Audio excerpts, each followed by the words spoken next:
Halo teman-teman, di video ini kami akan membahas mengenai mekanisme pertahanan psikis dan juga pandangan Maria Ainsworth. Sebelumnya, perkenalkan kami dari kelompok 4 kelas 2 PA01 yang beranggotakan Anissa Diariski Kusuma, Arifah Ramadanti, Irna Sabila, Sopiah Ardaleva, dan Suci Dewi Kinanti. Melanie Klein mengemukakan bahwa sejak awal masa bayi, anak dapat mengadopsi beberapa mekanisme pertahanan fisik untuk melindungi perasaan yang berasal dari kecemasan yang destruktif dan menakutkan di satu sisi, namun sebagai objek yang menyenangkan dan membantunya di sisi lain.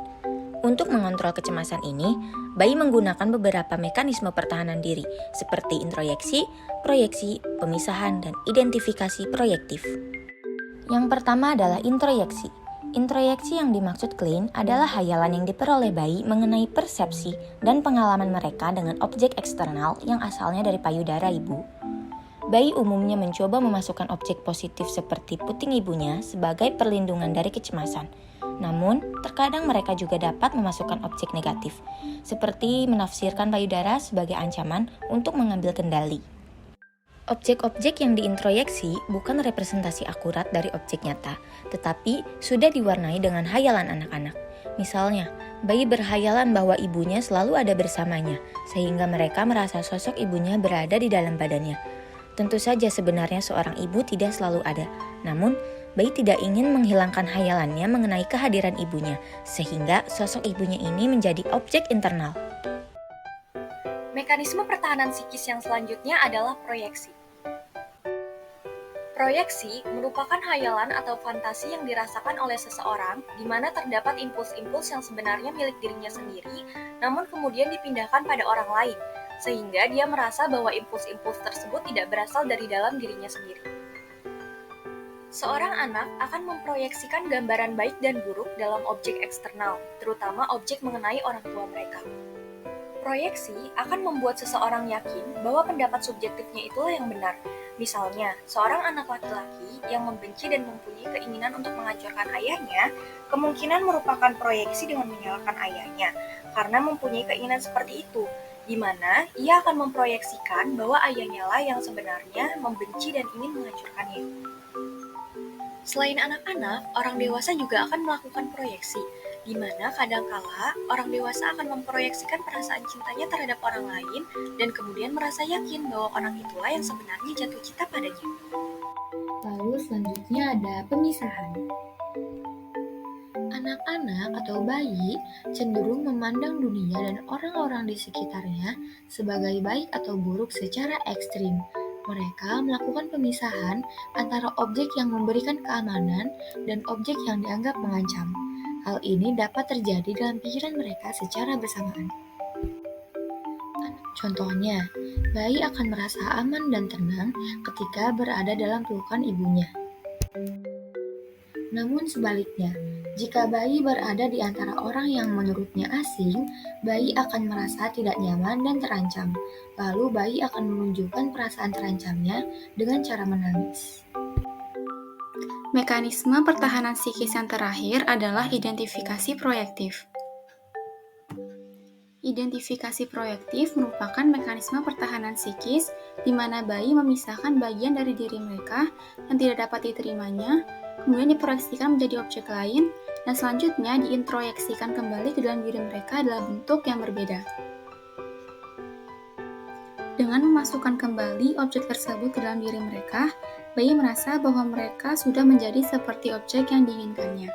Misalnya, bayi biasanya memisahkan bagian dari impuls destruktif mereka dan memproyeksikannya pada payudara yang buruk dan membuatnya frustasi. Begitupun mereka mengidentifikasi sebuah payudara yang baik, dia introyeksikan ke dalam dirinya sebuah proses yang mengizinkan mereka memiliki pengendalian atas payudara sebagai objek yang menyenangkan sekaligus menyulitkan. Identifikasi proyektif ini memiliki pengaruh yang sangat kuat bagi hubungan interpersonal bayi pada saat dewasa kelak. Identifikasi proyektif hanya terjadi pada hubungan interpersonal yang nyata. Misalnya, seorang suami yang memiliki sifat suka mendominasi orang lain, tetapi ia tidak suka dengan sifat ini, sehingga ia memproyeksikan sifat tersebut kepada istrinya yang kemudian dilihatnya sebagai istri yang suka mendominasi orang lain. Lalu ia membuat istrinya mendominasi dengan cara ia berperilaku sangat submisif, sehingga memaksa istrinya menunjukkan kecenderungan mendominasi yang ia tanamkan pada istrinya tersebut. Selanjutnya, pembahasan mengenai pandangan Maria Ainsworth dengan teori situasi asing.